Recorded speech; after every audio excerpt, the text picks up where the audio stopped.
And here's another tip for you. Wherever you get your light fixtures, you don't necessarily have to get them at Garden Coin. That's the ones I'm getting, gardencoin.net. They happen to have some really good ones too, by the way. They have lots of different styles in these and different colors. They got some black ones I saw even.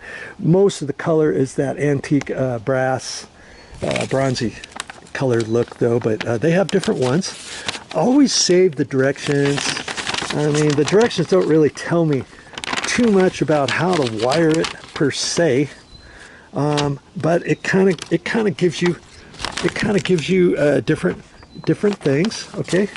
And the most important part is their website and their email, okay? Because if you ever have an issue and your lights are burning out or something else is happening or one broke and cracked or somebody took the top off and it's missing, you can contact them and you can get parts, or you can ask questions or whatever. Kind of valuable to keep that. Okay, this one happens to have a limited warranty. We offer lifetime warranty on our brass lighting fixtures, guaranteeing them to be free from defects in materials, workmanship, under normal use when installed in accordance with the installation instructions.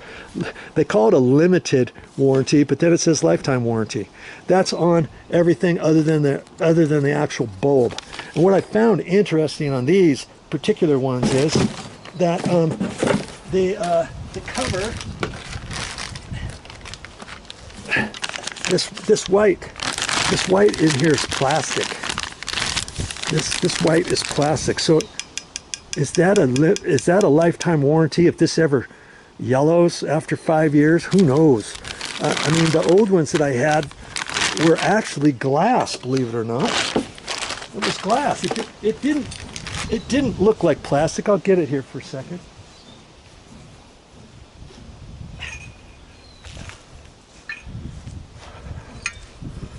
See, here's the old one.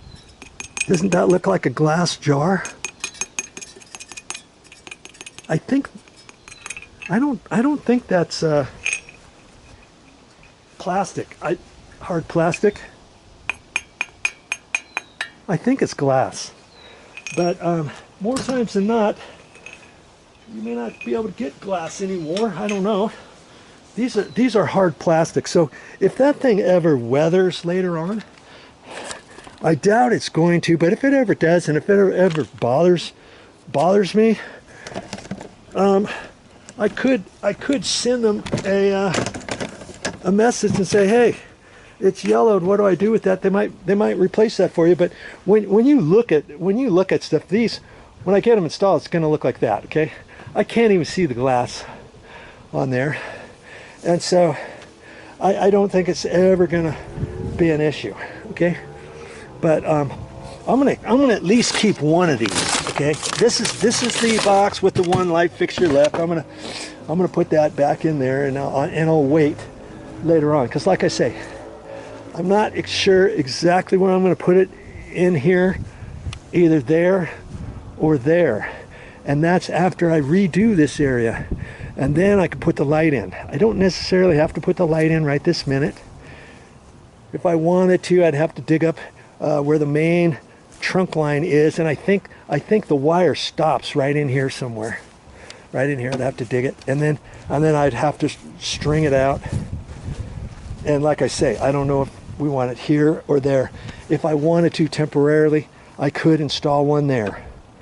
You know what I mean? And then bunch up 2.5 feet of wire there in case I want to slide it over there later.